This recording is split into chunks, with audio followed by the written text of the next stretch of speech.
Welcome to the MBP Movie Podcast. Today we are discussing the Burton Schumacher Batman series. And joining us today is our friend Dougie. Hey. I'm Batman. I'm Batman.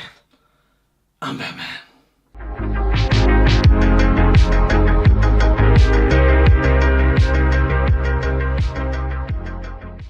So we'll start off with the first Batman by Tim Burton. Obviously, prior to release, it was everyone had known the Adam West series, which was a big, it was comedic, it was camp.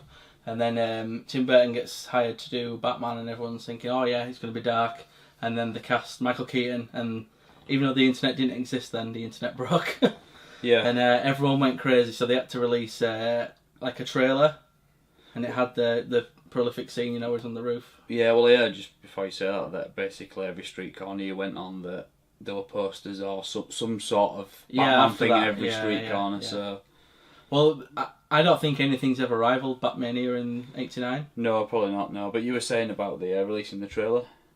Yeah, so they released this trailer anyway, and it had the Keaton scene on the roof, and a few other scenes of like Jack Nicholson's Joker, and everyone was like, oh yeah, it's so dark, and this is exactly what I wanted. So obviously they released the film, and it was an absolute massive hit. It was, I think it was the biggest hit of '89. Yeah, well, yeah, that's on my notes. Not quite the biggest hit of the '80s, which I think is E.T., but it was up there anyway. But do you want to talk about the film? Yeah, well, do we want to do what we normally do and just start likes and dislikes and things like that? Do you want to start, Dougie? You're the guest. Yeah, you're the guest. I think the 1989 movies are such a brilliant movie. I remember watching it when I was a kid. With probably all of us watching it probably at the same time. Probably the likes I do. One of the main likes is at the beginning with when Batman comes onto the screen coming down from the sort of the rafters on the roof. Yeah, and I think it's such a great scene when he sort of glides. The Johnny Gobb scene. Yeah, when he glides down, and it's such a brilliant scene, and the sort of thing. I'm Batman. It's an iconic moment of the movie. Well, I think for me that's still the best Batman scene ever in a film, where he hangs his moxie from it is, off the roof, and he's like, "What are you?" And he's like, "I'm Batman." Yeah, he's like, "I want you to tell your friends about me." I think it's absolute. This is why I still think Keaton's the best Batman. I think every nobody can do the voice like Keaton does it. It builds up really well because you've got the opening credits with the music. Yeah, it's fantastic. Going through all, and you're not quite sure what you're seeing at first. And it ends up being sort of the sign, doesn't it? Yeah. And the music is amazing. Danny Elfman is just amazing. Well, I see that as the Batman thing. Yeah, it is. Yeah. And it like cuts into the movie. We got the trying to find a taxi, try and get out of Gotham to go somewhere, and then going down all the dark sides of Gotham. Yeah. And you see the real bad side of Gotham, really. Yeah. And then comes to the roof scene. It's just brilliant. It's such a fantastic opening into a movie. For me personally, I think that Gotham City. I think this is still the best Gotham City we've seen as well in a film. I think it kind of like it's not quite real, but it's like this comic book. They kept it quite small as well, didn't they? So that's because they had sets, didn't they? But it was this one was filmed in London, wasn't it? Yeah, it was Anton first who designed it all, and he didn't come back for the second one. I think he might have committed suicide. He did after, it was something like a month or so. The set's still there, actually. Yeah, I'm sure pictures of the actual some of it probably is. Still, well, I'm sure about that because I had the dismantled down. I think the last time I saw a picture on one of the Batman things on Facebook, it showed you the buildings and how there might be little things there because there might be little things. I mean, the Axis Chemicals, which is one of the best scenes in the film where they create the Joker. I think the that was used in Aliens, and they repurposed it for Batman. So moving on to my likes, I agree with you. Like the opening, yeah, he's absolutely superb, and I didn't remember anything about when I was a kid about watching this, but when you mentioned the sign and going through it, I remember watching that as a kid and thinking, oh, I just love this bit. And I always remember it feeling like you were going through a sort of a tunnel. Yeah, definitely. Yeah. You know, like I said earlier, when you first see it, you don't know what it is. No, and it's the music as well. I like that bit in the opening as well, where it's like the Waynes, but it's not the Waynes. That was clever. They get moved like the Waynes because you think it's the Waynes, and then because I forgot about that bit when I watched it. There's an argument across the internet: is this an origin film or not? I don't think it is. I think it has origin elements in it, but it's not. Yeah, because they don't really go into his backstory too much, do they? Because I know just enough. I think. I think it was maybe the fifth one that Joel Schumacher wanted to do. There might have been talks about something like doing that, or it could have been one of the others. Might be getting I've got some thoughts on. But another one of my likes is Jack Nicholson. What an absolute superb performance. Brilliant. And I kind of forgot a little bit about how good Jack Nicholson was because you'd seen Heath Ledger and he's so good. Yeah. And to go back and watch him and you're like, I just think it's the nail on the head. The way he does it's very funny as well. I get annoyed online when people have a go at Jack Nicholson's Joker because like, oh, Heath Ledger's Joker's, but it's like, no, Heath Ledger's Joker's brilliant, but so was Jack Nicholson's. Yeah, and I think the thing is they're you're on par. talking about, I don't know how many years between you, 1989 to what? 2000? Yeah. What? And what did you know think it it's was? Jack Nicholson's favourite part he's ever played? Yeah, it don't surprise me. It looks like he's having time of his life. Doesn't he? It is brilliant, Jack Nicholson. Yeah, he does look like he's having a really good time. The other thing I was going to say, and you've already mentioned it, basically just the gothic look to the film. It's just absolutely it looks superb. fantastic. It's dark, isn't it? And that's what you see Batman as being a really dark sort of movie. And it's Yeah, very, very I dark. think with this one as well, it's dark without being too dark. So I think it could potentially frighten kids, but not too much. Do you know what I mean? It's not quite. I think the way it's aged though, it's not that. It doesn't feel as serious as it used to as a kid. I think it's a bit more. definitely not. It is kind of a bit camp now when you watch it, and not in a bad way. I think you look at the Dark Knight movie, and you look at the way Heath Ledger's Joker and how he kills people with the hanging thing of down thing, and you look at the way Jack Nicholson does things. Yeah. It's more animated.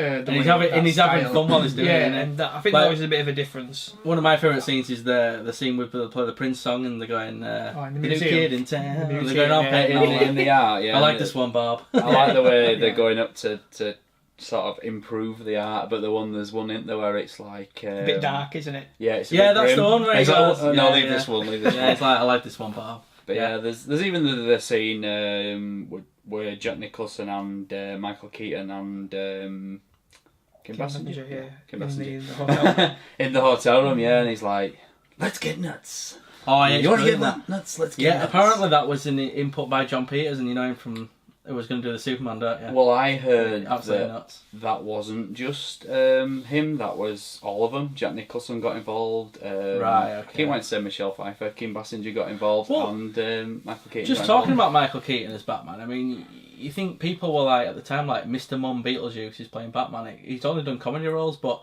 Tim Burton obviously saw something in him, didn't he? That he was like, he said basically, I think he said something, he could only imagine Michael Keaton playing that part because At the end of the day, let's go He's back to crazy. Heath Ledger's Joker. Who thought before that film that was going to there were internet debates about and I get rid of him and all didn't that. see that coming. So I think for me personally, I've learned not to judge people Yeah. before and just let them go do it and see how they do Well, it. I was a bit like that when they cast, I can't remember her name now, from Ghostbusters and Bridesmaids and the new Wonder Woman as Cheetah.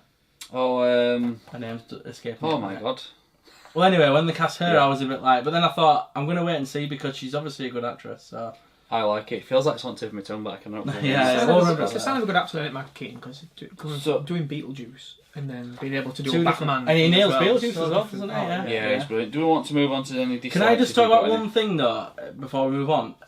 I love that you get Joker's origin in this film, and the bit of the Axis Chemicals is probably my favourite scene in the entire film. any? Where Well, I know they kind of twist a bit with him killing his parents with Batman, because I know that's not the story at all. But I agree with a lot of people I've heard say that it kind of it gives him that personal element for Batman to be going after him. well, Tim Burton kind of So wrapped it all up in a little bow, didn't he?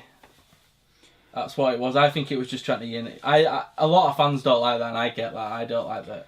Are we going to move on to dislikes now? Then? Yeah, I don't mind, but yeah, that takes us nicely. And personally, I wasn't that fussed about it. To be honest, it didn't make the film any better or worse for me. It just was there, but it gave Batman's some personal thing against the Joker, where he could go like, right, he's come my parents, need to get this guy, kind of thing. The only other thing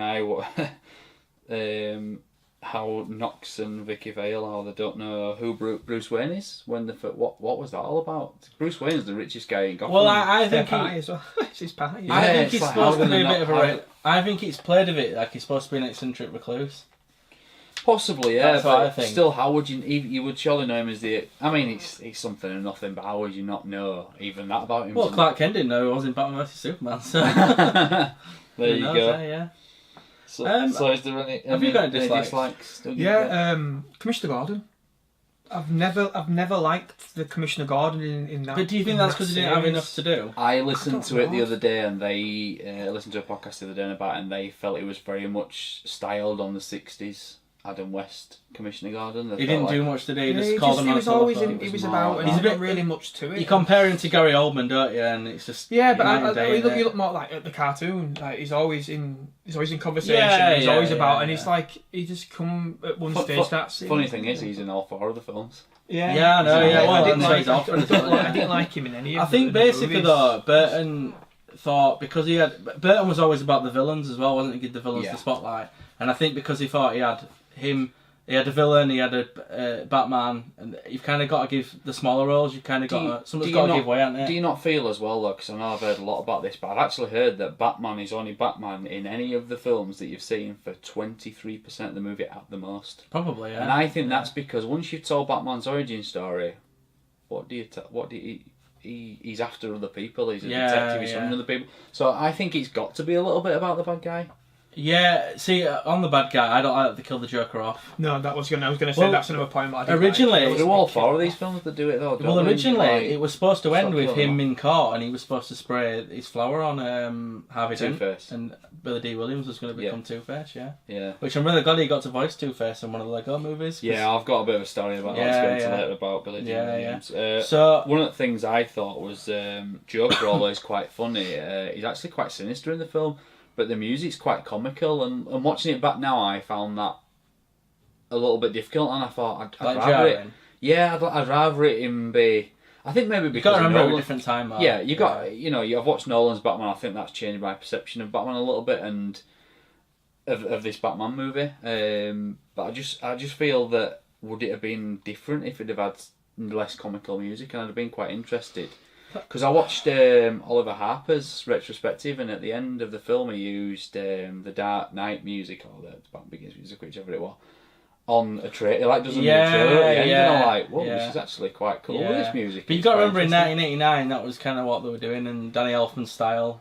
And the other thing is, I don't know what age it was in America, but I listened to a podcast and this guy said he went as a kid, so it must have been at least a 12 or something like that. Yeah, but I think in America you can have PG-13 they have. You can have adult accompaniment for R-rated films though. Ah, right, I see. Because if you look at the 60s one, is it Cesar Romero, the Joker, the 60s one? Is like he's very wacky and he's very funny. Yeah. And I don't think Tim Burton, he sort of took a little bit of that. I think with Jack Nicholson. But remember, like the animated series didn't come till '92, so he hadn't got that to fall on either. Well, so it's kind of a bit of the plot of the film is actually taken from a '66 Batman episode. Which one? I'm not sure which episode it is, but the plot it's the same as the mayor plot in Batman Returns. That was taken from. Oh really? Yeah, there was a plot where. So I'll give you a bit of information on. Oh, is that we done with dislikes now then? Yeah, as far as I'm sorry, I presumed everyone had I finished. think I have many dislikes to it. No, It's one of my. no. It's probably one of my favourite movies. Of all Well, I time. only had one many written down dislikes to be it. honest. But the going on to like box office stuff, the budget was $35 million for this, and it grossed in America alone $251 million in America alone. Do you remember we were going to the 80s? So how much do you think it grossed worldwide? Have a guess. About 600 or something. 411. Oh, 411. Yeah, Maybe we went too 3 high. million. That's say mass- that. But what would that be that's now? Absolutely massive. That'd is be like that? $1 billion now, wouldn't it? Well, I don't know, but do you remember when we did the 80s episode, we were talking about making 200 odd million? Yeah, so this is an astronomical amount of money. Just moving on to some trivia for it. Bill Murray and Eddie Murphy were linked to the roles of Batman and Robin early on. Yeah, I think that was a lot of. But it was because they were looking at it like the Adam West and whether this idea what Tim Burton did wasn't going to happen originally. It wasn't going to be a did you dark know Batman. It was Tom going to be an Adam Mankiewicz, West. who wrote Superman the movie, wrote a draft the script as well before Burton came on board, and he basically figured out while I was writing it, you can't write Batman and Superman the same way, and that script got done. Do you think it would have been lighter? Yeah, I think that was supposed to be a lighter. campier take. Yeah. The thing is, they wanted to do a dark take because of the book The Dark Knight Returns, which was a heavy influence on this film. Another bit of trivia. This is all IMDb trivia again, so it's as reliable as IMDb trivia is. And I've not been able to find out how reliable it is. But do you know Robin Williams was offered the role of the Joker when Jack Nicholson hesitated? Yeah, I know that. He accepted the role. They actually wanted to bring him back as the Riddler in Batman Forever, but he Yeah, was so scorned I remember that by one. Yeah. what had happened. He was like, no. Well, actually, I don't think that's quite true. From what I've heard, he was offered the Riddler role, and it sounds like it was a similar thing where Jim Carrey was maybe heditating, and when Jim Carrey took it, they shoved Ron Williams off, and Ron Williams was not happy. I heard something similar to what I've just said on Yeah. the podcast, so I would more likely believe that just Possibly. because this podcast got really good information. Yeah, but I think a lot of information back in the day has been. it's not been quite accurate, and now you hear more accurate information. Yeah, these days, yeah. So. But anyway, have you got anything else? What movies yeah. had he done then anyway? Robin Williams. Back in '89. What had he done? Well, he did Markham in Vietnam? hadn't he? And then, he'd done that, yeah. Yeah, he must have done that by then. So he was big then, wasn't he? So yeah, Oh, he was yeah, really yeah. well known at that point. I think he'd have been great in really both those roles as well. Yeah, I think it'd have been. In fact, I think if Burton had made Batman 3, he probably would have cast him. Yeah, possibly. Yeah, But we'll probably get to that when we get to But Batman. I didn't know whether to believe this or not, but evidently the famous line, "I'm Batman" line was Michael Keaton's line. Evidently the original line was "I am the Night." No, that's not true. That's what I thought. John Peters wanted him to say, "I'm Batman, mother effer." But, yeah, he wanted him to swear, because he thought it'd be cool for the kids, and then I think Tim Burton were like, we're not having him swearing, which I think was the correct decision. It would have moved the rating well higher, wouldn't it? And the line as it is perfect, so why would you change it? You've already said domestically it was the highest grossing movie of 1989 worldwide. It came only second to Indiana Jones and the Last Crusade, which it was a family adventure movie, wasn't it? Indiana Jones, so you'd expect that. Evidently, shortly after completing the filming, Tim Burton said, "I like parts of it, but the whole movie is mainly boring to me. It's okay, but it was more of a cultural phenomenon than a great movie." And he definitely wasn't enthusiastic about Prince's songs, but I think that's well documented. Well, I think, didn't Jack Nicholson get his buddy Prince in on it, because he was struggling a bit? I don't know, but I do have Bob the Goon as he's not on the credits. He's actually Jack Nicholson's friend, and that's the only reason he's in this film. Really? But I actually really like him in it. I think he's great. It's awful. I hate when he kills him. It's like, not kill Bob. He must have about 4 lines in that film, Bob.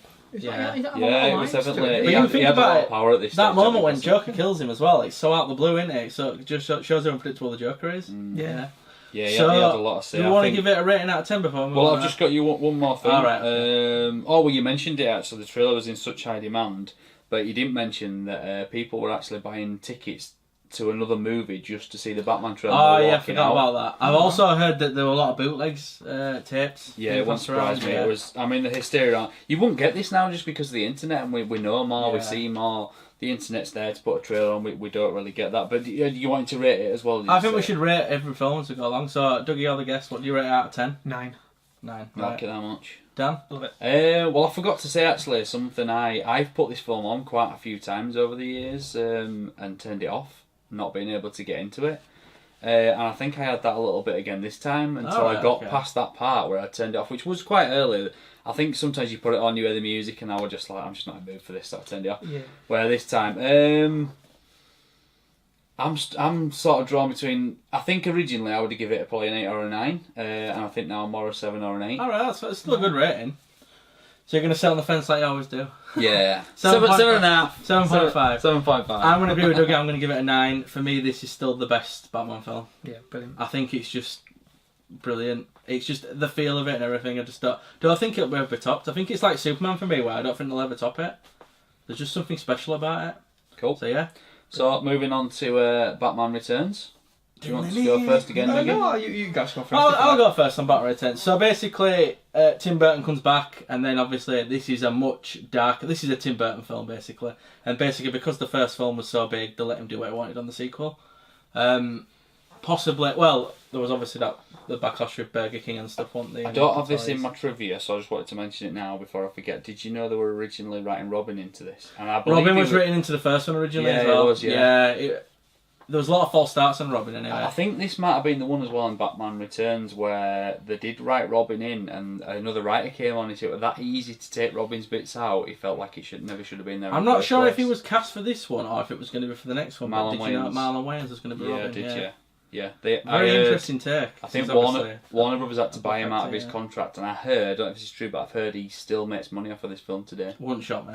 Because did you ever Jack Nicholson's deal on the film? He gets a piece of every film because he didn't ask for a mega wage. He asked for like merchandise. Jack Nicholson, he got merchandise. He got money that the film made. He ended up making over $60 million in 1989. He got a better deal than Brando got on Superman, and Brando got it was an unbelievable deal he got. So anyway, Batman Returns. Obviously, so we're going to start with likes. Yeah, the bat emblem's better in this one.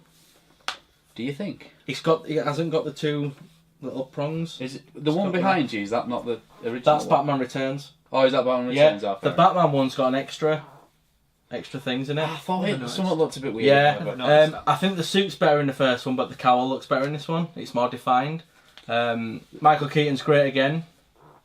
But I think the film is completely stolen by Michelle Pfeiffer as Catwoman. Yeah. In fact, I think the two best performances in it are probably her and Christopher Walken as Max Schreck. Really? Yeah. Have you finished with your lights? No, I'll keep going. Obviously, when Batman enters the scene, he takes out the Red Triangle gang. I mean, he's just killing everyone inside. Yeah, that's the one thing. There was a bit of a backlash about it, wasn't there, about him actually killing people because he does it so. Does it in the first one though? Yeah, well, he does. Yeah, it was the same. But there was a bit of an argument over how people felt about the one with the bell, where he puts his legs up, doesn't he? Yeah, because he's saving himself. It's like he's defending himself there. That's a bit different. Yeah, I obviously don't want to go too much into it because I don't want to give you guys a chance to talk about stuff. But as well, I just want to talk about Danny DeVito's Penguin. What great casting again. I think it's that good that you forget it's Danny DeVito.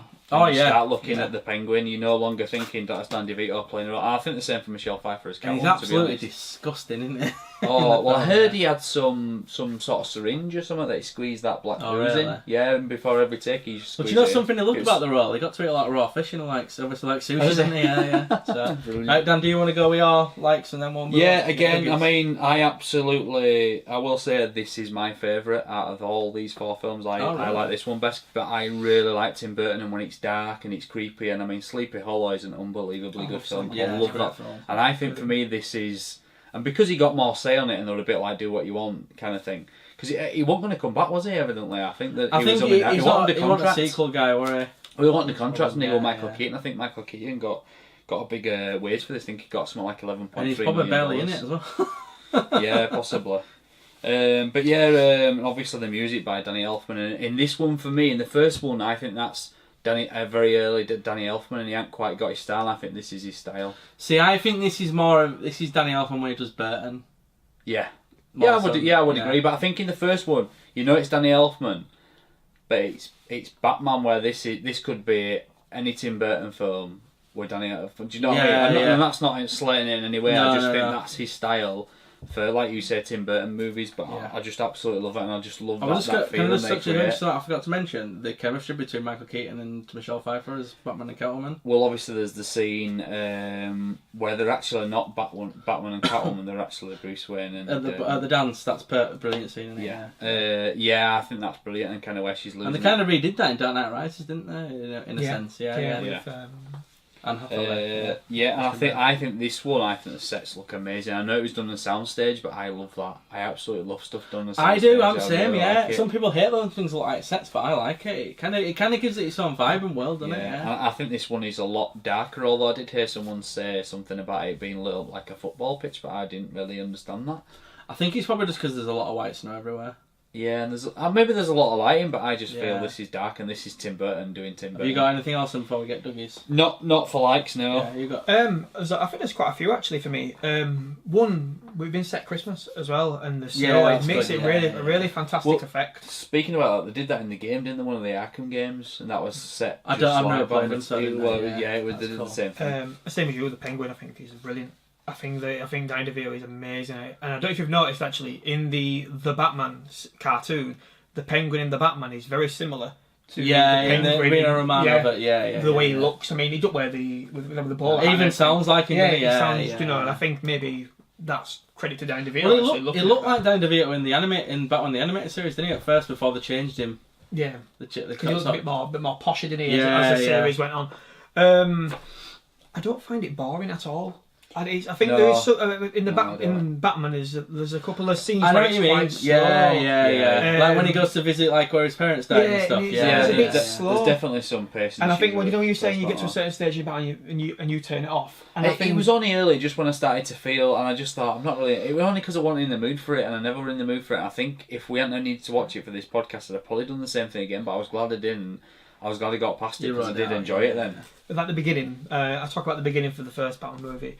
And it's all about Batman. This one's like pretty much all about the Penguin. Sort of being tossed aside by his family, and then did you see who played his dad? Yeah, it was Pee Wee Herman. He came back in Gotham to play the Penguin's dad in Gotham. Yeah, he did. Yeah, it was because Tim Burton did Pee Wee's Big Adventure. Yeah, that was his first big film. First big film. So he brought him in. So going back to that scene you're on about, just to interrupt, but I love the way when the Batman Returns and the music hits. Yeah, this is what I was going to say, because And the bats fly out. in the first one, you got the camera going through the side, and this time you got it going through the sewers, which were the Penguin pretty much brought up really in the sewers, and they say the bat sign curving from the bats to the side, and then the music kicks in, the drum scene on it. It really brings. I don't know about you. I think the theme sounds better in Returns. It does. I don't know why. But I like going back to Danny Elfman. I think this is where he's got his style and knows what he's doing. Well, maybe I'm not saying he didn't know what he was doing on Batman, but maybe he figured it out because maybe he thought, right, I didn't do this on Batman, right, so I'm going to correct it this time. Did you not think there was a lot of music in the first one compared to this one? I think there is, but I just don't think you notice it as much, because I think the music's more of a character in Batman Returns. It's definitely more noticeable in this film. It is, isn't you it? can tell, you're like, God, Danny Elfman's proper kicking. It's great in the Catwoman scene, isn't it? When like Michelle Pfeiffer when she sort of turns to be Catwoman and she's making all the suit, and to this day I still don't understand how she made a full suit out of one sheet of leather. It's like a jacket. It's a jacket, but she does have some gloves. And that's really good. But I must say the best scene in the movie is where the princess is on top of the roof and he goes, "Don't move," but then I can't think, if she just jumps forward, she's going to be alright. Yeah, she just steps forward. She don't. And then Pen goes, "Long dark," and then bats come out, and then in gliding over the everybody, all the pandemonium at the bottom, and it's a lot, because you're on about the Don't Like Batman killing. I love the bit where he straps the bomb to that big guy and then smiles and knocks him down. And when Michael Keaton sometimes when actors smile as Batman are like idiots, Michael Keaton didn't look scary. It's evil, didn't he? I think that's a clever way of doing it as well, because if Batman's going to kill somebody, do it so it's off screen. He don't kill many though. Kills enough. Sets one on fire. But he does. But it's done in a way though that it's not sinister. I love as well. I love when Bruce Wayne's just like waiting in Wayne Manor, and then the bat signal hits, and it's like he's just sat there waiting to be Batman again, because that's like who he is. And should we say, you could probably go on all day really with all the great things and the likes about it, but I'd probably say that is my favourite part of the movie, the gliding over all the pandemonium. The thing is that where he does the thing and it pops out? That's right. I didn't know. You can tell there's a change there, guy. You can evidently see the cape just fall or something. Yeah, it does. Yeah. And also, sorry, there's the when the car gets taken over. Do you know when they press the button and they're doing all the car, and he's like, "The hell's going on here?" And he's so confused, and it's like he's gonna ram right into that old lady, and he's sort of just and then Penguin probably loses it. But it's do you think Keaton's still the best Batman then?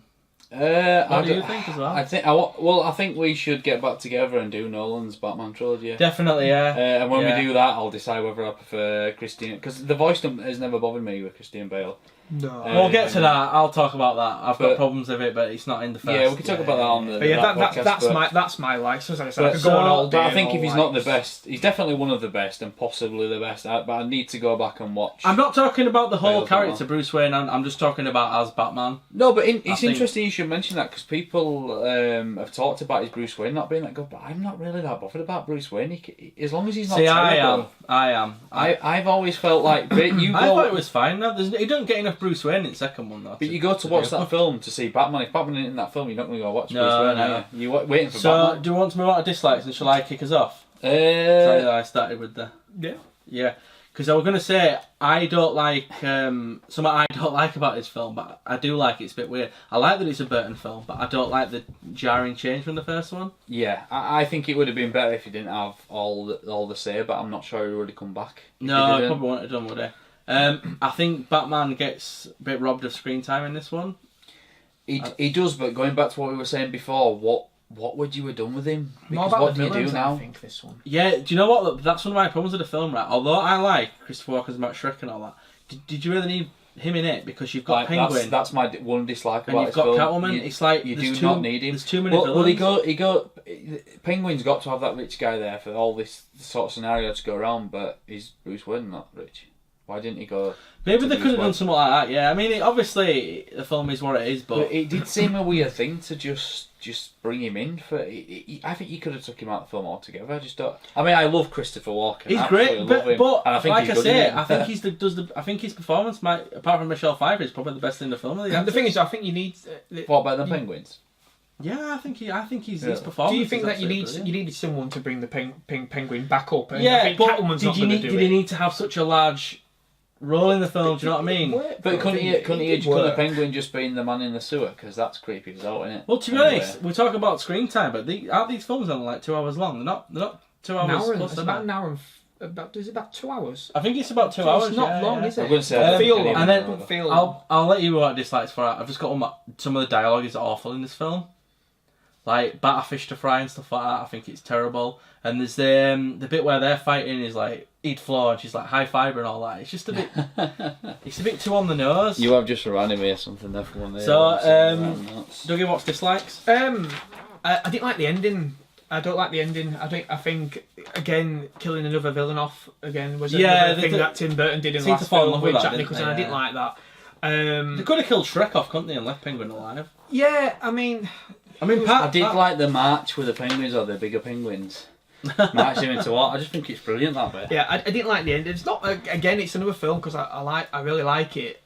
I don't see a lot of problems. I like the very ending though, when it goes in the car. Yeah, I don't see a lot. I don't see a lot of problem with it. I didn't like the ending with the penguin dying because I just think I know what you mean. They need to stop killing him off, but I think they're getting to a point like, do we just keep putting him Arkham and they keep breaking him out? But they never actually put him in there, have they?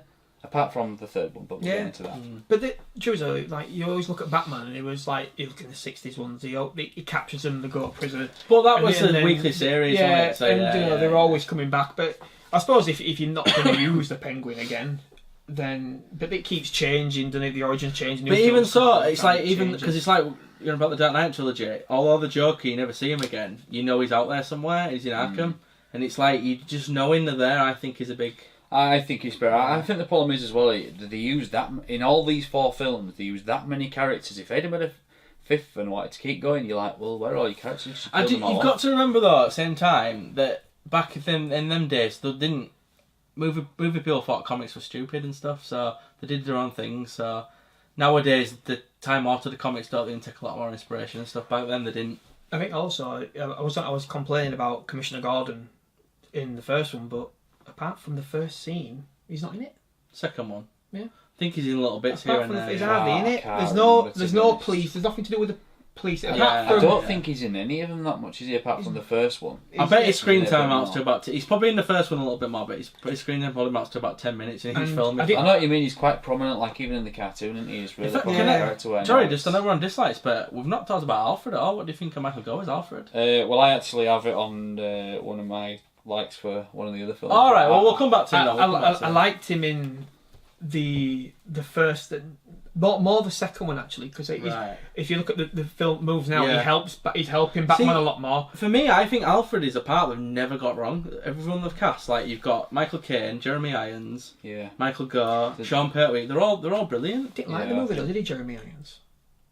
Well, apparently, there's supposedly, didn't he? Supposedly, but that's about it. Really, it's not. I said there's not many dislikes, but there's not. I didn't like when the car completely breaks down and he's about to go into the wall and it shoots. The one really thing I thought, I think it's a lot about Batman. Sometimes he like throws a batarang and he leaves it behind. I'm like, there'll be technology on it, and you're like, well, they're gonna find that. I mean, but I think people, you can't overthing these films. But I agree with you. The car breaks down and you go, and what kind of street has a gap like that between it? It's like, and then the cop cars as well. I think 2 of them hit quickly and then it's a break. And then some more come, you're thinking, I wouldn't have smashed into that, but I don't like televised films too much. But there's not many things that's probably the dislikes. What have you got then done for dislikes? I just had that Mike Shrek. I just feel he just need to be there. I don't know why they invented. But did you like Christopher Walken in the film? I love Christopher Walken. I don't think I've ever seen Christopher Walken and not liked him in something. That's true, I just love him. That voice is amazing. So have you got some trivia before box office and trivia? Box office. So the budget for this one was $80 million. So it's a lot bigger. It was over double on it then. Yeah, but the thing is with this is evidently Tim Burton didn't want to go back to London. He wanted to do America. So they'd save the sets. They could have saved themselves probably half this money, and they had to rebuild everything.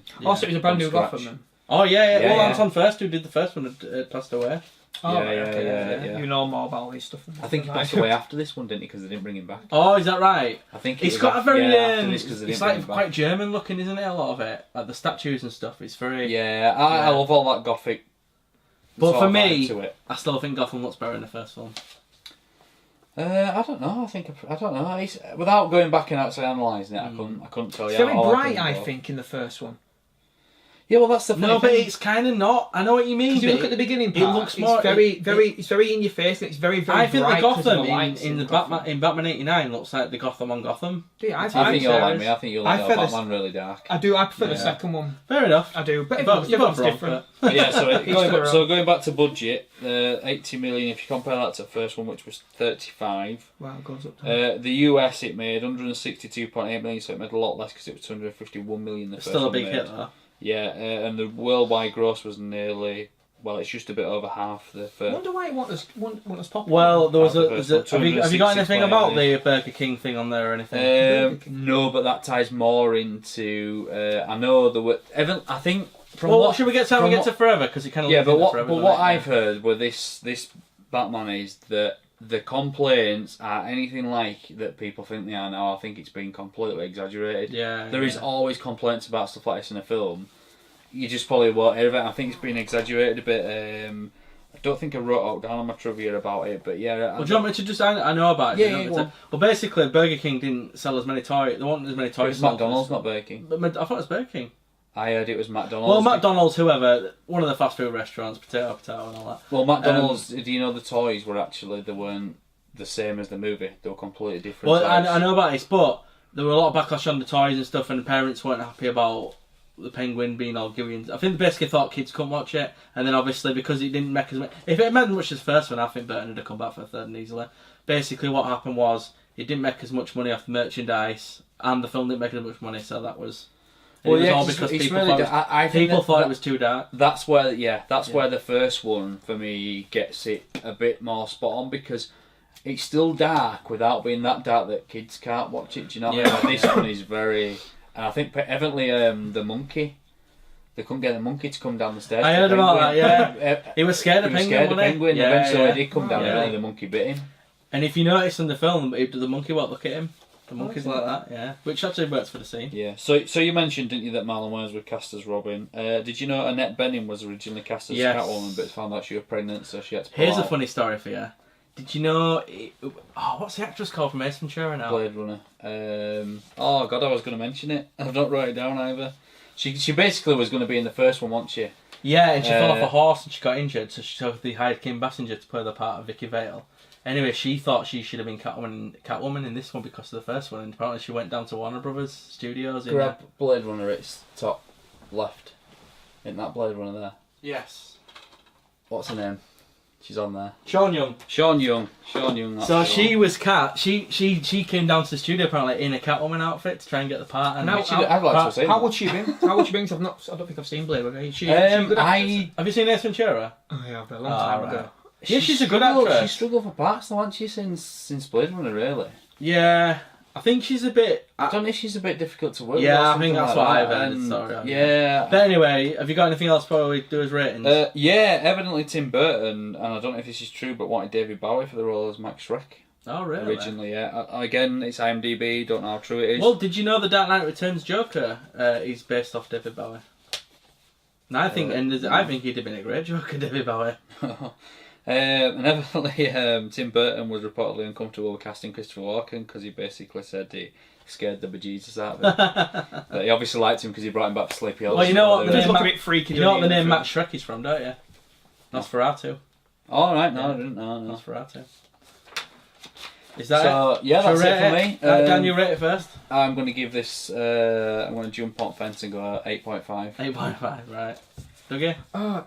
It's on. I think it's on a very level par for me because there's. It's so I don't get bored watching it, but good, isn't it? Batman is the fair out of the two. So 8.5.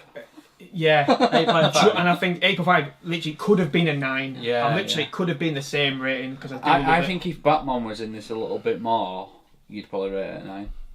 I think the fact that it's just dominated by the villains, which I don't necessarily.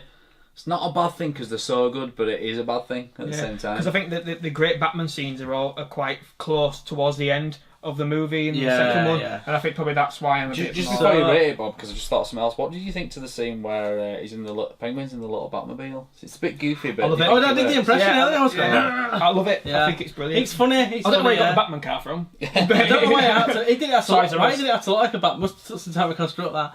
So for me, I think it is a step down from the first one. Personally, I don't think it's anywhere near as good. I think it's got moments that are probably better, but I think overall it's not. I don't think it's actually a great film overall. Really? No, so I'd probably Surprised, give it a 7. Surprised at that, because you always used to watch Batman Returns more than Batman, so I'm quite surprised. Yeah, 'cause he's gone to his horror, isn't he? So Yeah, but for me, I think over years as I've got older as well, I've started to notice things that bother me more in it. Like the dialogue really bothers me. It's really bad. And I just think Batman's a better film. Do you know the bit where Michelle Pfeiffer puts the bird in the mouth? I think that's a real bird. Yeah, I knew about that. And somebody yeah, said to her, do you know, like, it could have had diseases and it could have pooped on your mouth and all sorts. She didn't even think about it, just put it in her mouth. It could have pecked her out, but was she supposed to do that? Evidently as well, you know where she whips them heads off? That's really her, and she did it first take. Oh, really? That's cool. I know she got trained. That's a good scene. I mean, for me, she's the best part of the movie by a mile. I think I think and I still think she's the best Catwoman I've ever seen. I think it's one of them where every time you see a new Catwoman, they're like, she's not going to be Michelle Pfeiffer, is she? No. Everyone looks at, like, they compare, because when we went to go see the Dark Knight Rises, everyone go, is she better than Michelle Pfeiffer? And everyone says, is she better than Michelle Pfeiffer? Yeah. Everyone compares. I know Hathaway was really good, but she just was no Michelle Pfeiffer for me. I think she's so like... I don't want to say sexy, but I can't think of a better word. But she is, and it's just like, my God, she's the perfect. I think she appeals to everybody. I think you got the women can look at it and think, wow, you know, she kicks ass in the movie, and you've got a sex appeal for the bloke. When I went to Manchester Comic Con, there was a girl dressed up as her. I think at the time as well, would you expected Michelle Pfeiffer to? I don't know what else she'd done around this time, I can't remember, but I wonder if people were a bit shocked as well, like, oh my God, I wasn't expecting her to be like that. Should we move on to Batman Forever? Yeah, Batman Forever. So obviously Tim Burton's out now, because apparently Tim Burton went into the studio after and was pitching ideas for 3 straight away, and he said he could tell they weren't that keen, and he was like... Evidently I heard they were saying to him, are you sure you want to do this? It's on the DVD. Are you sure you don't want to do something else? And he was like, no, I want to do it, and then he realised, they were like... Yeah. Oh, you don't want me to do this? And they're like, oh, no. But they obviously did want it out. Anyway, so basically, Brothers, another mistake. Joel Schumacher comes in, who's a very good director, made Lost Boys and later 8mm, which is a great film. So they bring him in anyway, and they told him to line up. He actually wanted to do Batman, an early years Batman, and wanted to do a serious Batman, but they wanted him to brighten up. So he did what he was told. I think Joel Schumacher thought... I think that was his pitch for the 5th one. I think Joel Schumacher thought if he could make these Batmans how they wanted, he could get enough clout to then make the Batman he wanted to make. Yeah. So basically, who do they want to bring back? They want to bring back Michael Keaton, which obviously, apparently Michael Keaton thought the script was terrible. Yeah, I think that he took a look at it. And he wanted to do Batman Year One, the early story. Yeah. He was very keen on doing that story, and I think the show's different. In fact, they designed a suit for the film, and he was going to have the grey and the black cape before Ben Affleck did. So anyway, he turns it down, and then obviously to bring in Val Kilmer, and the rest is history, isn't it? Shall I start on my? Well, Burton was a producer on this film as well, and I think he was actually in the editing room for a few of the decisions. Yeah, because I think this one. I'll talk about that. Do you want to do lights first then on this? Yeah, one? I'll go to lights first. Okay. I actually think Val Kilmer's not too bad as Batman. I don't think he's horrendous at all. I think he's brilliant, actually. I think he's good as Batman. I think he's almost... His Bruce Wayne's a bit like... I don't know if he's that bothered. I think he's very bland as Bruce Wayne. Yeah, but I think to look at him... I look at him as Batman. Is he a bit taller than Michael Keaton? Michael Keaton's 6 foot. I think Phil Kilmer's about 6'2", 6'3". Yeah, when you look at him in the suit, I actually think he looks a bit better than Keaton in some ways. Yeah, he did, yeah. They don't look too big as Bruce Wayne, though. I think they look bigger when they've got the suit on, but they don't look that big, really. No. When they're actual Bruce Wayne. I think the effects as well have improved by this stage. Yeah. Oh, yeah, Batman hanging from the helicopter is much better than in fact, in the first film, I noticed this time, the helicopter's that bad, you can see it's model figures in the helicopter. Oh, in the first one? Yeah, in the first one, and the Batwing. And some of the... They ran out of time, though, didn't they? Yeah, well, some of the miniatures as well in the first one don't look great. I think they did that much better in the second one. But this one, you can see the effects are a lot better. Yeah. You get to see more Gotham as well because of that. And I can't remember if it's this one. No, it's not. It's the 4th one, so I'll mention that later. They've pretty much got the same plot. I actually did like this bit, and at the same time don't like it. It's the Robin where he's hanging out that he's washing in the martial arts, because martial arts it looks pretty good, but at the same time it's a bit like... I don't mind that scene. It's a bit random. Yeah. He's a very 90s scene. I think I'd say the same about Jim Carrey. I'm a big Jim Carrey fan. I love him. I think he's really funny. And I watched it again and he made me laugh. But I sometimes think it's making you laugh in a way that's not a Batman film laugh. Yeah. So I kind of think maybe he should Well, have been we'll it, but get I to did the think slides, he was good yeah. in it. And I love that bit where Robin uses basically his acrobatic skills to get into the Batcave, and I actually think that's a really good scene for him, because I think, no offense to Chris O'Donnell, but he's really poor in this film. He's really poor. But I think this scene is one of his better ones, and I think it just sort of suits Robin. I mean, to be fair to Chris O'Donnell, I think they also got him to play a certain kind of character. I'm not sure he would have played it like that way. Well, Robin's supposed to be a kid, not a. It would be what it same age as Val Kilmer, or just about a few years younger. Yeah, he don't look much younger. He's too old, isn't he? But the other thing is the choreography. I think he's better than the first two films. The fight choreography. The fight choreography is really good.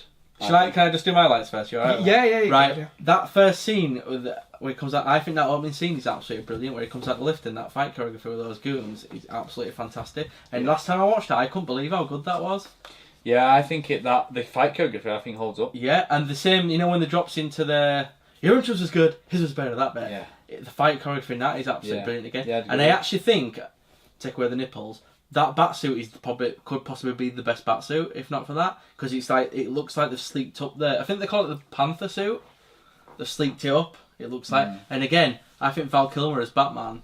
I think he's a very, very good Batman. I think he's a bit underrated actually as Batman, to be honest. Maybe it's because he only did one film. Yeah, I like Jim Carrey as well. He's funny. I think. I'll get to Tommy Lee Jones in my dislikes. Spoiler. Me too. But I think Tommy Lee Jones could have been a brilliant Two-Face if he'd just been contained a bit more. I think they should. Yeah, I think they should have said to him, "You play this straight. Jim Carrey's the funny guy." That's a lot better. I'm going to disagree with you. I think Chris O'Donnell's actually really good as Robin. I think it's the next film where things go wrong for him. I could be getting confused because I watched them quite closely together. So.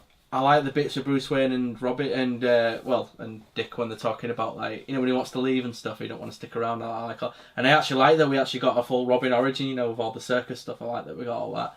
And yeah, I just think again, fight choreography absolutely brilliant. And I think the film opens very well. In fact, there's actually an extended cut, which was the original cut. Apparently that Burton and Joel Schumacher both said was the best cut. And there's a lot of stuff cut out from this. Then I've seen deleted scenes, and it is a shame. In fact, I don't know if you might not agree with this, but I think if they'd have made this film right with the right plot, this could have been the best Batman film of any Batman film, because it's got a lot of things going right for it. I think it wouldn't have been mine or even Dougie's favourites, because I think we like that sort of style. But I agree with you that it could have been a good Batman film. It could have been a really good Batman film. You look at what is the ingredients of that film, there's a lot of good stuff there, and it's just maybe not executed well. I mean, I think Jim Carrey now playing the Riddler would be even better, because he's a better actor than he used to be.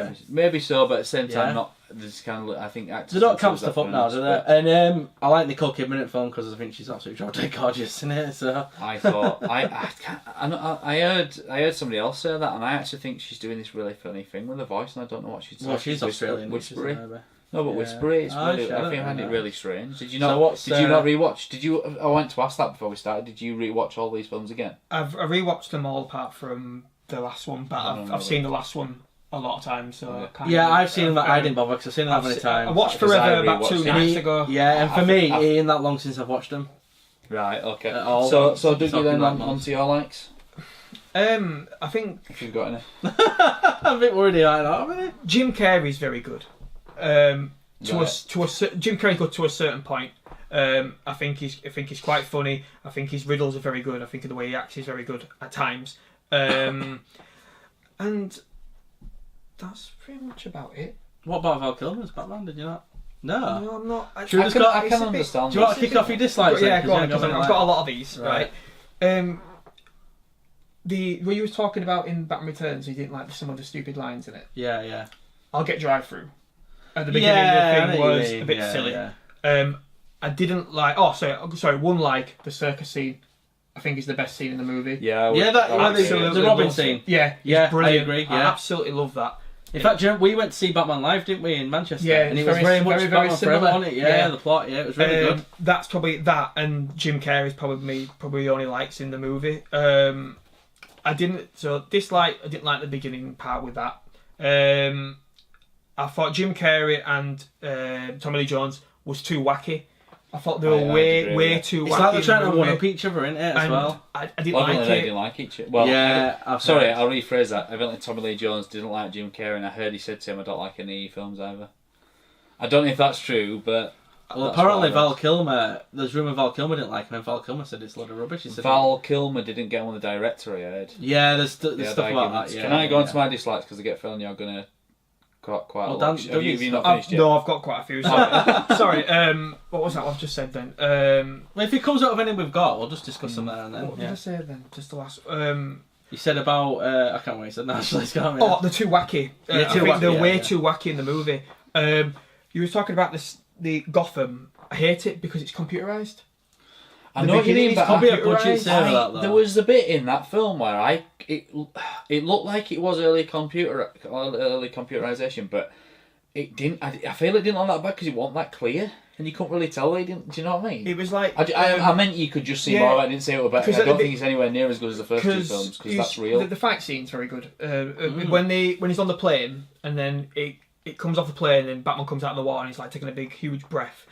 And then it goes and shows Gotham, and it's all computerised. And then you've got, for some reason, Batman sat in a courthouse. Oh, in his full suit, jumping out to save Harvey Dent. I'm thinking, where's he come from in that? Yeah, I would have been silly. And that part's all computerised. And I just didn't get it. I didn't like Val Kilmer as Batman. I just thought he was a bit too corny. And I liked it myself. And Dr. Chase Ramore in it, you know. Meridian. Meridian. Again, I agree with you. I thought she was awful in it. She was just another wreck. Do you know about Christopher Walken saying why was he even in it? Yeah. Why is she even in it? There's no. Well, you got to have a love interest, haven't you? I know, but there's no. I didn't see no reason to it. They just kept throwing. Yeah, the love interest in the first one. Yeah, the love interest. In but they do it. That's what they do, don't they? And I don't know. He's sort of going in the fourth one, but yeah, she's a bit. Yeah, there was a lot of things that, and I'll be honest with you, when I was a kid, I actually liked it a lot. Yeah, I did. Back in the day, I liked it, and I thought, got this. When I watched it again when I was a kid, I remember thinking, "Oh, this isn't as bad as I thought it was." But watching it this time, I thought. If I were going to show my son one of these films, I'd put that one forever. Yeah, because it got more child friendly. Yeah, it got more lighter, and then I think. Probably you were saying about Joel Schumacher probably didn't want it to go that light, but everyone else wanted it to go. Yeah, so he did what he was told. Because maybe they looked at the thing in the second one, it was about the merchandise, and they were saying that people thought, oh, the kids might like it because it looks too scary. Yeah. And I think now they've kind of gone to the funny side where actually probably make more merchandise now because it's a bit more light-hearted. Well, I think it was a very successful film. Yeah, so I think this is where the studio were like, after the McDonald's thing as well, were like, right, let's make this lighter, but let's also make it about the toys. And this is what was absolutely. And I had the toys. I had the toys when I was young. I had the toys. Do you remember the silver Batman? Yeah, we had. Yeah, but yeah, so that's me done, guys. So I'll move on to my dislikes because I think you're gonna go on as well.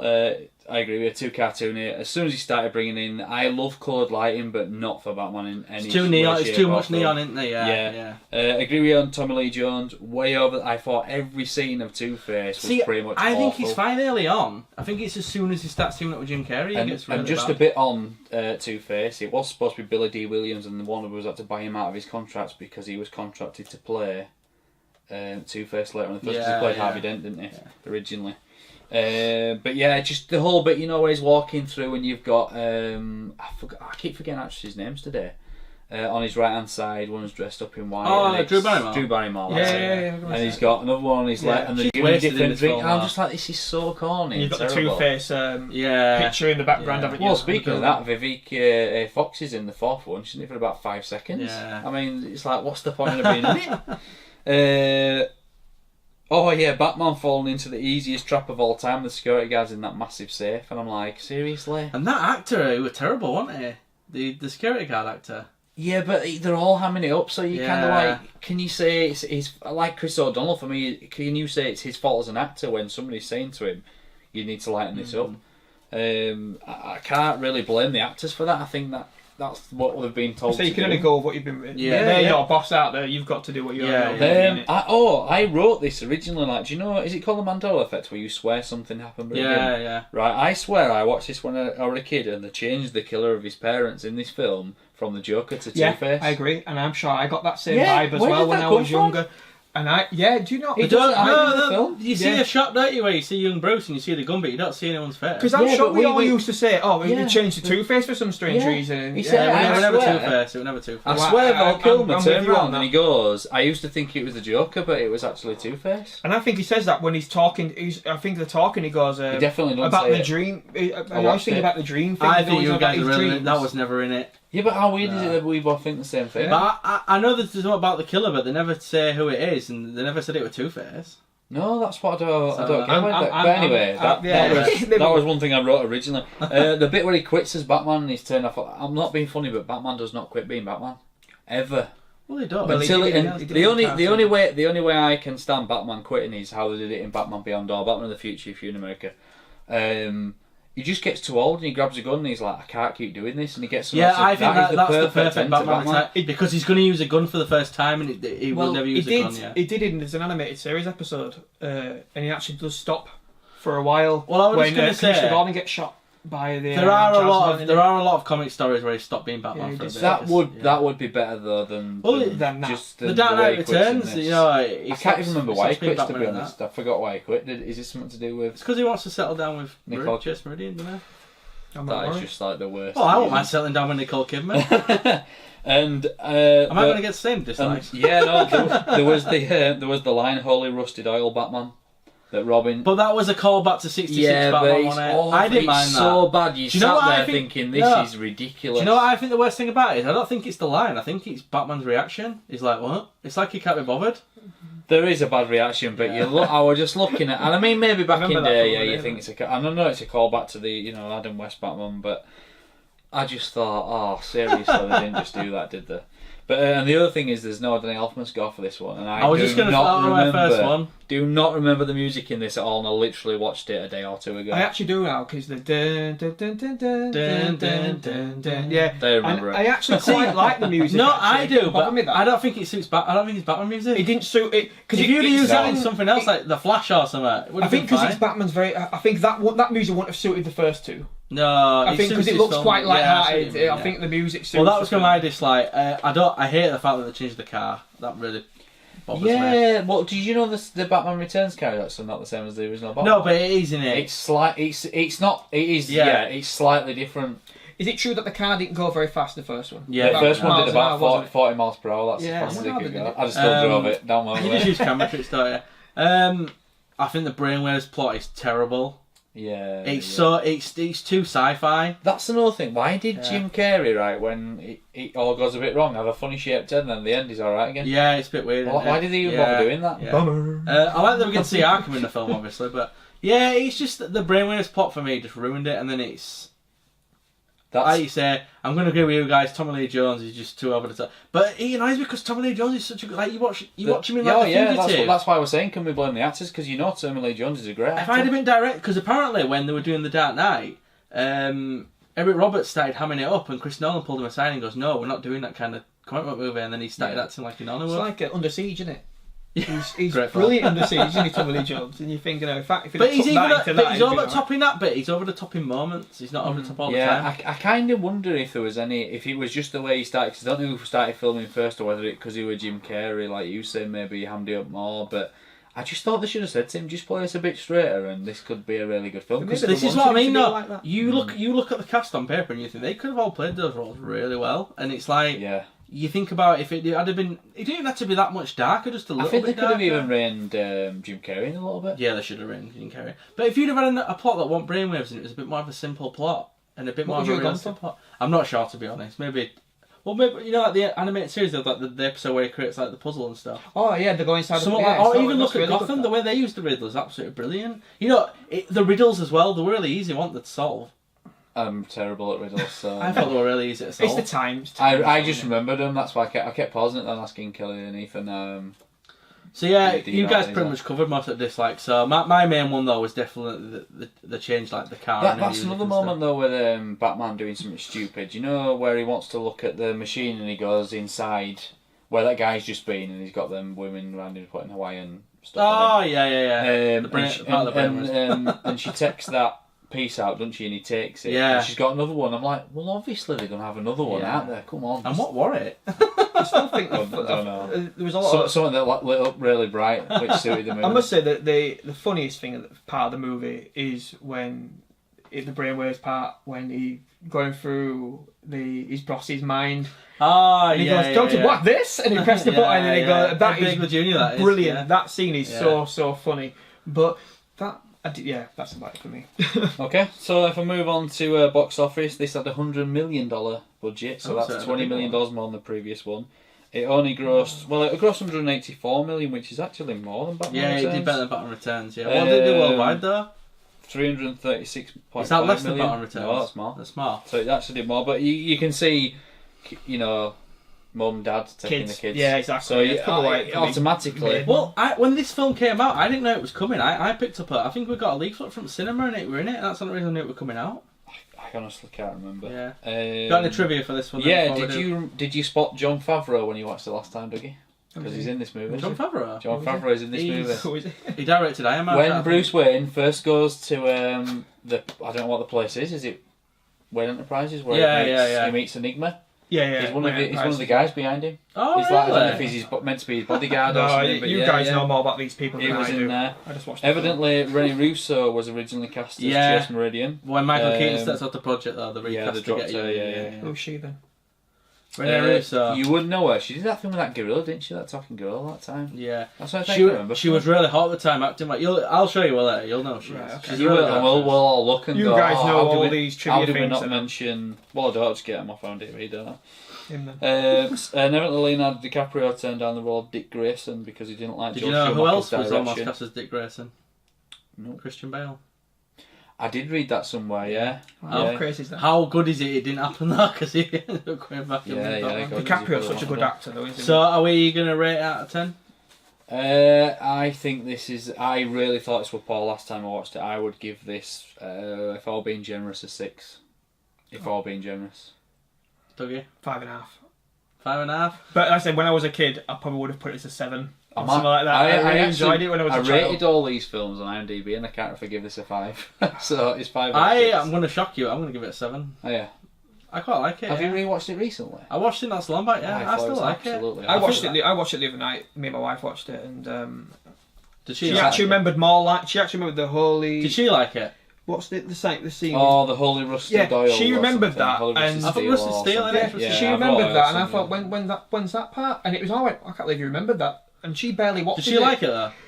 She says she thought that Jim Carrey and Two-Face were similar to the Joker character, where they're a bit too wacky. They are a bit. But yeah. Did your son watch it with you, Dan? He watched Batman Forever. Yes, he did. Did he like it? I don't think he was that, but I think... Was he not? Nah, I don't think he was that bothered. After his dad. So, are we ready to move on to Batman and Robin? Yeah. Unfortunately, yes. So I would like to start with my likes. Wait. I think we should talk a bit. Like we have sorry. So basically, they basically rushed into production on this one because Batman Forever was so successful, and I think Joel Schumacher even said we need to not rush into this, and he wanted to take it in a dark route, and they said no. Yeah, they basically, I think, didn't it come out something like 12 months after the other one? They really quick, they rushed straight Yeah, it into was really fast, yeah. It was 1997, so it was actually 2 years after, but they obviously rushed it into production. Val Kilmer couldn't come back, but he was expected to come back because he was filming another film, and the name escapes what the film is. Might be The Saint or something like that. Yeah, I think he filmed that instead, didn't he? I'm a bit confused. I think I might have read it. No, I'm pretty sure it wasn't available. And then, of course, they cast George Clooney, and George Clooney, I think, could be a brilliant Batman in the right film. I think as well, because they rushed it out, weren't they in a bit of a panic, like, we need to get something in quick? Yeah, George Clooney had a contract at Warner Brothers for so many films, and he basically got told you are playing Batman. He didn't choose to. Again, I think George Clooney could be an absolutely brilliant Batman in the right film. I think he's a fantastic actor. He just didn't have the script or the... So basically... I would disagree. I think George Clooney doesn't know how to change his voice enough. George Clooney throughout this film plays George Clooney. But if you were the director and you told him... Maybe so. I don't actually think George Clooney's a bad actor. I think he's great in Dust Till Dawn. But do you think Val Kilmer's voice did change though? No, I think it did. It does. Listen, it's subtle, but he does change his Batman. He does have a But again, voice. we're talking about the fact Keaton. Nobody's nailed it like Keaton has. No. Nobody has. He absolutely nails the voice. So yeah, anyway, you can get into the film now. Obviously, this was the one that was made just to make toys. In fact, I think the merchandise did quite well off the film. Well, you can tell because they come. I mean, I don't want to jump straight into nearly end at movie or whatever it is, but there's the bit where you've got Robin, Batman, and Batgirl all in different vehicles that look like a toy. Exactly. They look exactly like a toy. Well, that was the whole point of it, wasn't it? This movie kind of irritates me, and I will say to you, Ethan watched this for 20 minutes before he walked out of the room. Wow. That's how. If my son, 8 years old, and he'll watch pretty much anything. Can't get past 20 minutes of this film that tells you how bad it is. But anyway, I liked Alfred. I think throughout the entire movies, he's great. He's on form every time. Yeah. He plays a brilliant character. I thought some of the visual effects are actually quite good. They use miniatures a lot better. It's not a bad looking film. And I like, this is the one in it with that massive statue, but then they stupidly run down it. Which the dinosaur. I don't like.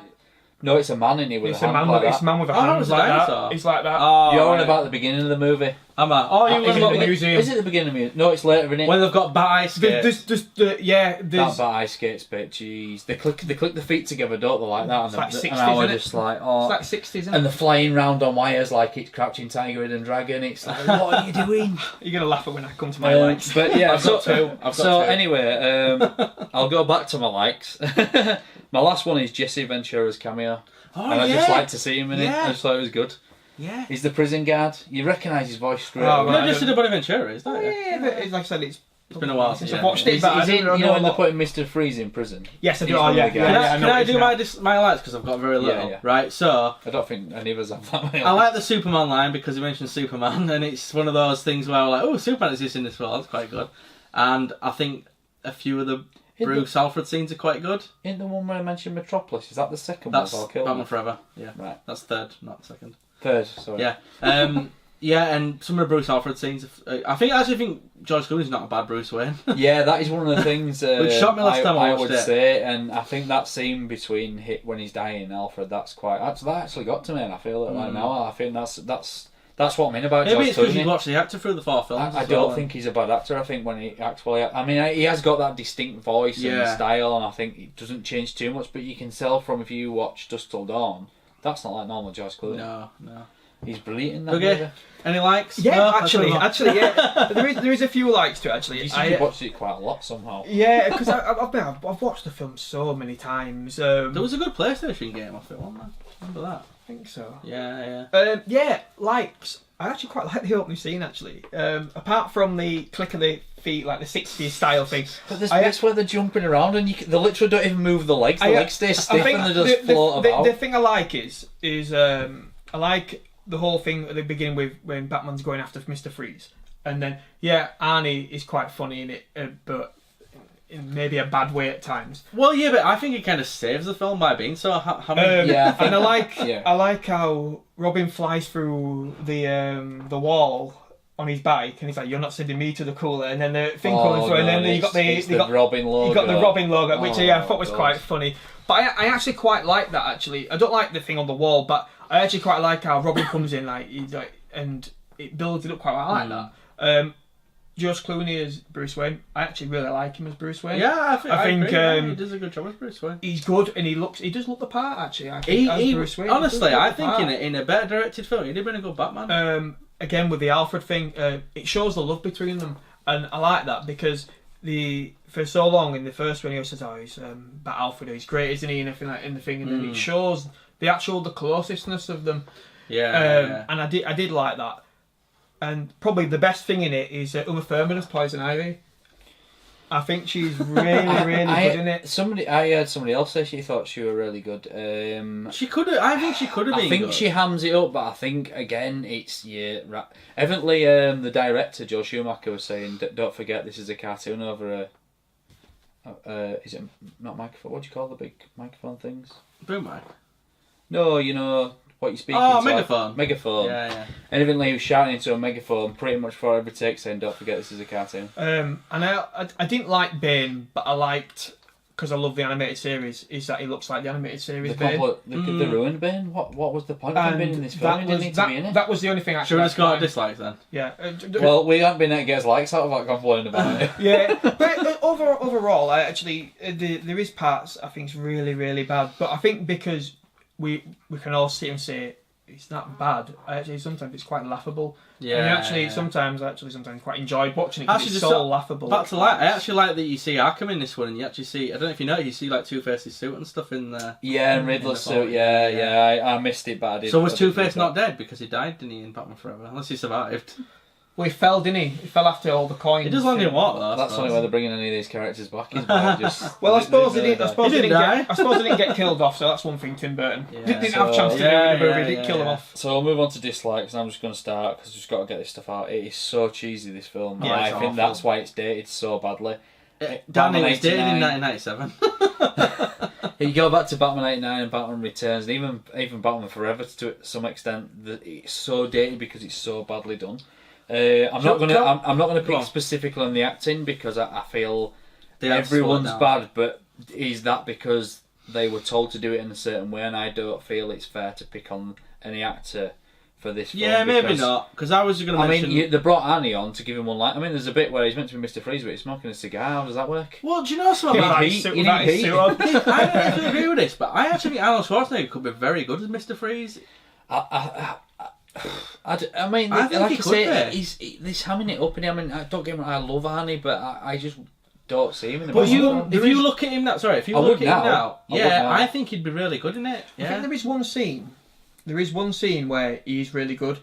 A bit of the horror scene. The end is where he goes to Arkham to go get Poison Ivy because he found out she was. It's quite dark in it. Yeah, and he go and he looks fantastic. The suit, and it's all dark. He's the dark side of things, and the light, and he looks really, and he sounds really good at that part. I'm going to give That's the him only part. some props for another bit, and I think the best bit in the movie is the flashbacks for Mr. Freeze. Or is it Mr. Freeze? Or it's Mr. Freeze. Yeah, when he falls into Mr. water. Freeze, Yeah, when he falls in all that sort of Young stuff. Arnie. Well, And I think that's the best bit of the film Well, because it's not hammed up. in It's actually a bit 1997, serious. two Batman films came out. This and Batman Sub-Zero, and Batman Sub-Zero is an absolutely fantastic Mr. Freeze Batman film. And if that was this film, it would be brilliant. Yeah, I feel as well because they hammed it up so much, they kind of ruined all that. You didn't really care about it because they hammed it up that much. It was laughable. There was no serious tone to it. So George Clooney's. So yeah, what I was going to say, I wasn't going to go too much into the bad acting because I don't feel it's the actor's fault. But George Clooney doesn't have a Batman voice. He just does. Why does he not have a Batman voice? Because he didn't want to be there. Well, he probably did. Who knows how poor the film was? I mean, he came out not long after, didn't he? He's been in magazines and everything saying, yeah. I think I ruined Batman. But if you get told you're doing a movie, then you need to bring somebody else who's got that passion for it. Maybe you didn't. But I've wrote the Batskates, we've already talked about that. And it almost seems like to me with this film, they were trying to take it back to Adam West Batman.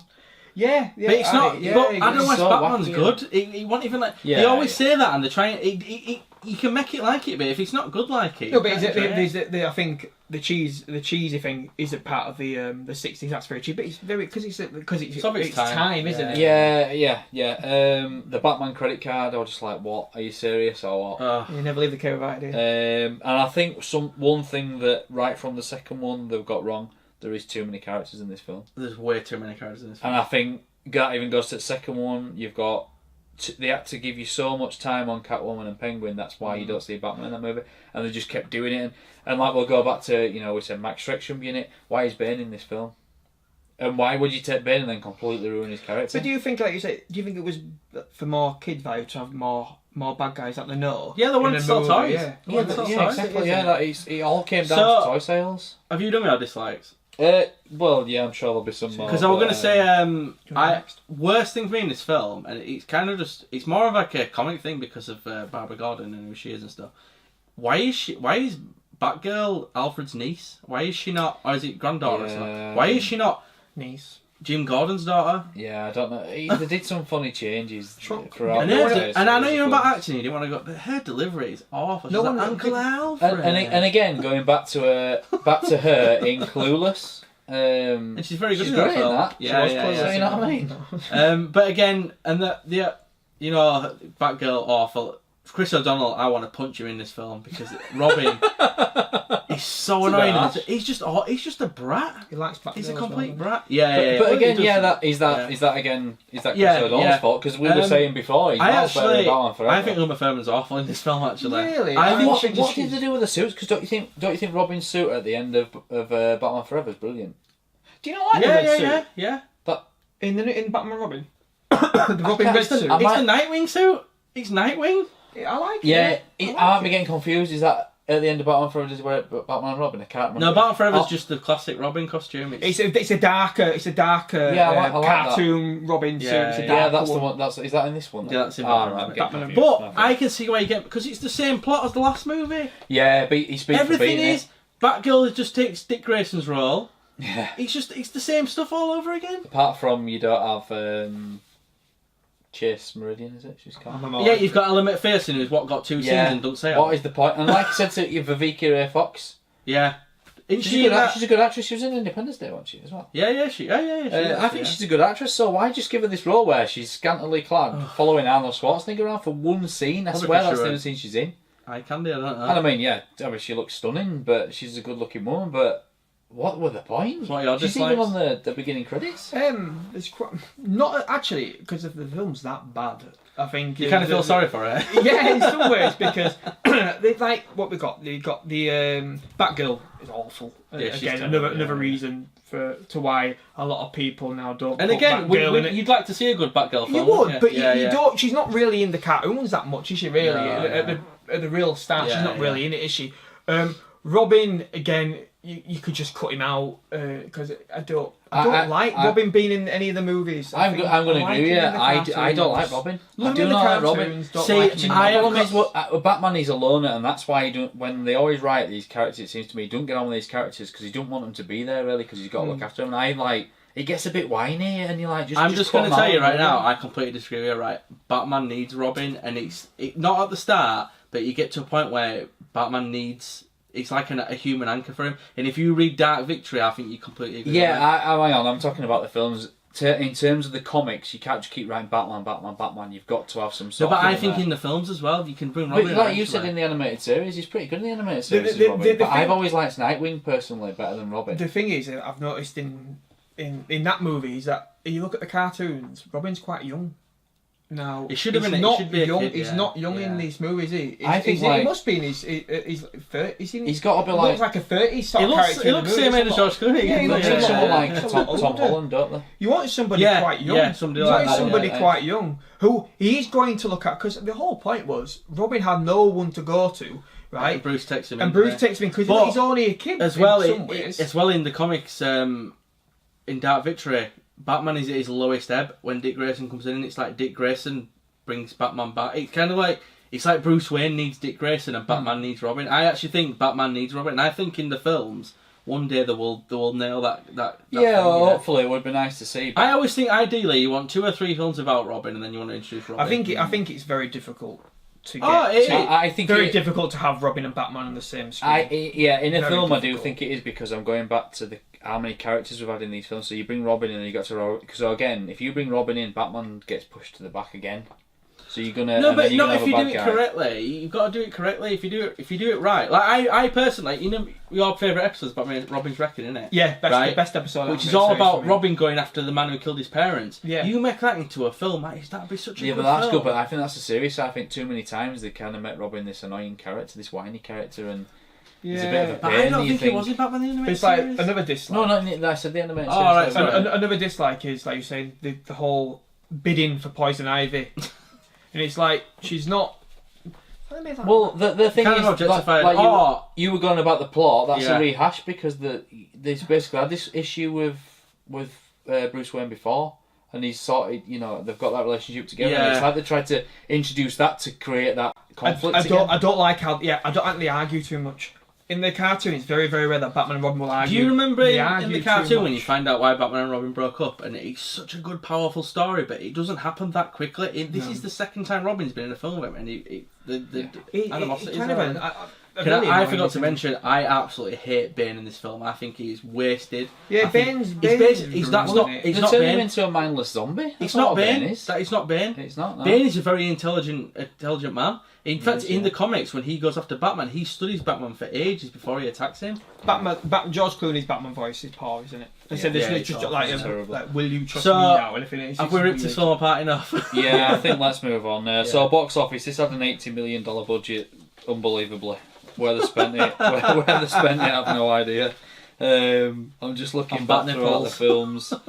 On bum scenes when it first starts. yeah. Oh, that's sort of a So dislike. this made in the US $107.3 million. That's less than Batman Returns, which we were on about. It's less than before. all of them. Yeah, it's the Wow. least. The worldwide gross was 238.2 million, which wasn't actually that far off Batman Returns' gross, because that was 266.8 million. But Which is still a lot of money. didn't but it do you still know what I sell mean? quite a bit of merchandise? I think it did, didn't it? I'm not sure. I've not heard anything. And about did you that. know Figures would have been this good, film bombing and various other Warner Bros. Films bombing is what stopped Tim Burton's Superman Lives happening? We're saying it's bombing, but when was it? It was 97 though. This one, Yeah, but you you've can't got to judge be- it against the other 80s films because a film like this, like a tentpole film, it needs to be huge. If it just makes its money back or does double its money, it's not enough. I just meant in terms of if you looked back to the original like 89 one, that probably would have been a decent score. But we're talking 97. I think this was, so it's probably. Yes, it's not far off being 10 years later, is it, really? Do you know we're going about the music? Did the music change in it again? I don't remember the music. Batman Forever and Batman. I'm and thinking, Robin, did I the don't really music recall. change I again? think they just in used the same film? music from Forever. I just think shows of parts where the music is a little bit different than than Batman. And I'll have to watch it again. It's a bit like for me, like when you watch I love Marvel films, but the music is not that memorable in most of them. You don't remember it. It serves its purpose, but I don't remember this at all. I don't even remember it really serving too much of a purpose. Did you say that do you think the film was a bit more like a cartoon episode? Well, With the director was saying, with the cars going down. It's think it's a cartoony, but cartoon. it's not good cartoony. No, but it's just there's I a lot don't think of you should ever. merchandise purposes. You can do things in an animation and it can work. And I think that's what they're trying to do. Have you got any like trivia then? I have, yeah. I've wrote this wrong because this isn't exactly how this shouldn't say the same thing. But Patrick Stewart was considered for Mr. Freeze, and I've got Andy Hopkins was considered, but that was worded a bit differently on what I read. And I can't remember. Okay. So it could have been that it might have been somebody thought about it. Well, did you know they tried to bring Michael Keaton again as well? Did they? Yeah. Oh, Turned down again. Well, yeah. Evidently, the amount of time it took George Clooney to get out his suit, he urinated in his suit at least once, we know of. He just peed in his suit because he just couldn't get out of it. Lovely. Evidently, Joel Schumacher had several meetings with Warner Bros. Trying to convince them to let him make another Batman movie. This is what I read on this one, going back to what you said earlier. He wanted to take the film back to its darker roots, like a Batman Year One movie. He wanted to cast evidently Kurt Russell as young Commissioner Gordon. Yes, yeah. Oh! I only wanted to to cast Kurt Russell as Batman, so I've heard different things. Well, I thought you were going to say Batman. Well, but apparently they approached Unless I wrote that wrong. Warner Brothers approached Keaton about coming back for another one, but he said no. And that was before they had a script or anything. I'm not surprised after he saw Batman Forever, he thought this is only going to get worse. wow. Here we go. We're back on it.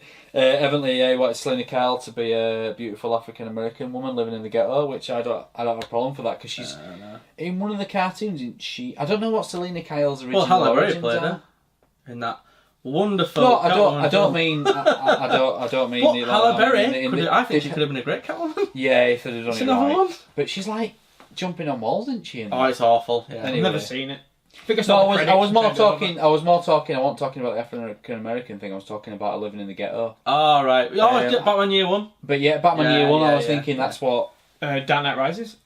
Yeah, Dark Knight Rises. She Yeah, lives in which was very much inspired by like Year One and she Dark lives Knight in a Returns and quite stuff, bad area, doesn't she? So so after The that, Narrows. evidently Warner Bros. Decided not to rehire Schumacher, and then we didn't get Batman until Batman Begins in 2005. Well, there was a Wow, lot of is that how long there it was a was? lot of development on Batman. There was some scripts of the Scarecrow, and I think there was rumours of Jeff Goldblum and I have Robert heard that as well. Englund and I just heard about this game. Robert Englund would have been good, wouldn't he'd he? have been a great and Scarecrow. Brad Dourif. Actually, can we just go back to Batman? Something, didn't they? Well, apparently, when Tim Burton was going to do Batman Forever, what became Batman Forever, he wanted Brad Dourif as... it was going to basically be full of Batman villains, and you were going to see Jack Nicholson's Joker in like a fear toxin scene, where the Batman was going to be.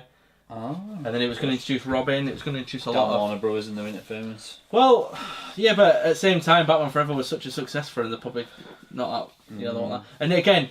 Batman and Robin led to Batman Begins, and you've got to remember that. Yeah, that's the thing, innit? Maybe they had to take it all that way down there. I mean, I have a dig at Warner Brothers a lot because you worry a lot about the interference, but maybe the interference sometimes. Well, Warner Brothers is still the most successful studio in Hollywood, so. And you got Nolan's Batman trilogy, which we'll go into that later, but it is a good trilogy, a very good trilogy. Yeah.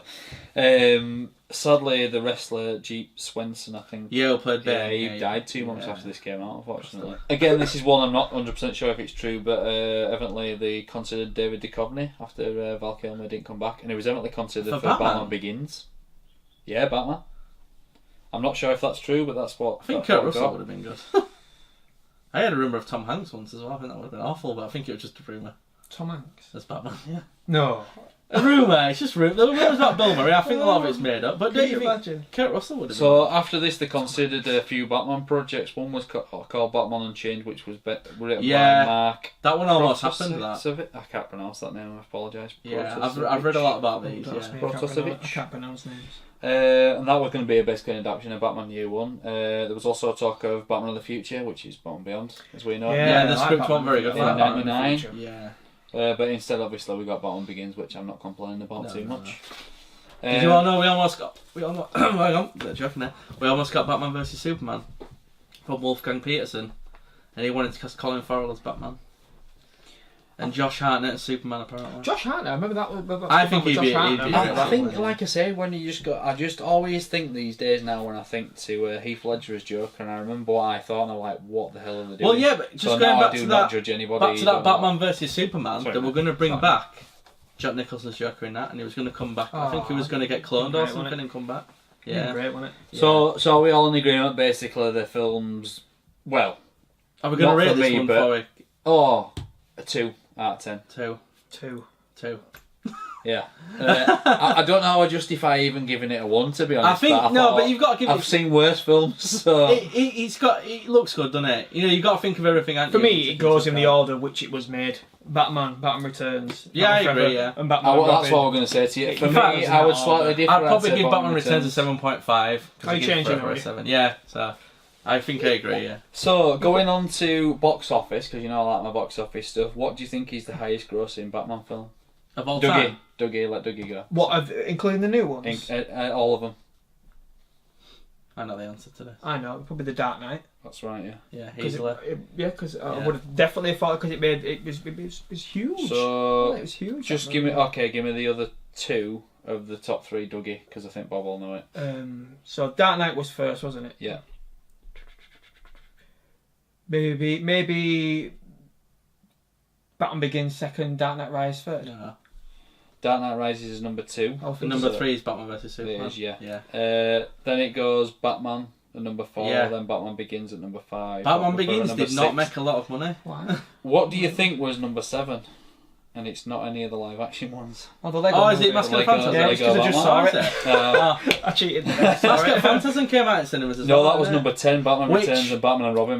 That's one of the best Batman films. But of all time. Mask of the Phantasm wasn't a big cinema release, was it? So to get into No, the top Actually, 10. it's quite funny you mentioned about Mask of Phantasm, because I actually watched a documentary about it on YouTube when I was on holiday a couple of weeks ago. It's actually really good. I don't know if you've ever seen the documentary. I It don't think talks I to have. all of them, and it shows how it was made. Yeah. The drawings, and it talks to all the cast. Right, cool. Seriously, it's about 40 minutes long. It's such a That good film watch. That is one of the best. best. That might be better than all these films we've just talked about. What was that? Batman Mask of the Phantasm. It's really good. That really could have been a good film. movie as well. Yeah. I would Could have quite made that to a easily- live one. Yeah, If you live guys action. ever want to review any of the animated stuff, I would Yeah, love I'm to. down for that. Yeah. Yeah. And but obviously we'll have you just- back on for Dark Knight trilogy. I'd as well. definitely come Yeah. on for the animated one. Just out of interest, and I won't Bottom talk off. too much about the Nolan's Batman trilogy, but I didn't realise that the Dark Knight made over double what Batman Begins made. Yeah, Batman Begins was like a steady hit. I think Batman Begins, a lot of people discovered it on video afterwards. Yeah, it was a sort of a home video. I don't know. Well, if you it's kind of a home had to video. have. I think Batman Begins is the best of the Nolan trilogy. Is it because it's a slow burner? Because it is slow. Well, it's isn't the it? origin, isn't it? It's the origin. I think they're pulling. No, Well, I think that what happened was because Batman and Robin was so bad, that a lot of people didn't go see Batman Begins, and then they heard afterwards how good that's it what I was. was going to say. And the Dark Knight was a phenomenon. In fact, definitely think the Dark Knight was case. very close to The thing Batman. about Begins is I watched it on the Friday, went on holiday and watched it on the Saturday in the cinema on holiday, so that's how much I loved it. I think people as well, when after all. Well, we'll talk about that when we I talk think they about were Dark tired Knight of Batman as well, so. Well, they had a long gap, didn't they? 97 to 2005. It was a long. I wonder how long the gap's going to be now then. Well, the new film goes into production next year, so not. What, for not an too long. actual... Batman, yeah. Just Matt Batman? Reeves, yeah, Batman, yeah. Matt Ben Reeves. Affleck? Nah, probably. No, not, I think he's done. It sounds like it's going to be a younger Batman. somebody who's been maybe doing it for 2 years or 3 years or something. If Michael Keaton will come back. Keep I bet they'd getting have him back. Michael Keaton to come back again. Well, So- I think that wraps us up then, lads. Yeah, thanks for coming on, Dougie. Thank you, mate. Yeah. Cheers, thanks for letting Been me a come pleasure on. having you on. And if Nice you one. want to follow us on Twitter, we're at MBP Movie Pod, and you can email us at marshallbrosproductions@gmail.com. I'll get it right one week. We are on Facebook as well, but I don't have a clue what the... I think if you type in MBP Movie Podcast, in fact, if you do that on Google, I do know the Twitter comes up, and I think the Facebook Does comes it? up as There well. you go yeah, then, folks. Or you could just subscribe, and they've got your subscriptions at the bottom, and you're Yeah. on there. Yep, subscribe on YouTube, subscribe on iTunes if you listen on there, or on Podbean if you listen to on there. It's been a pleasure. This is why Superman works alone.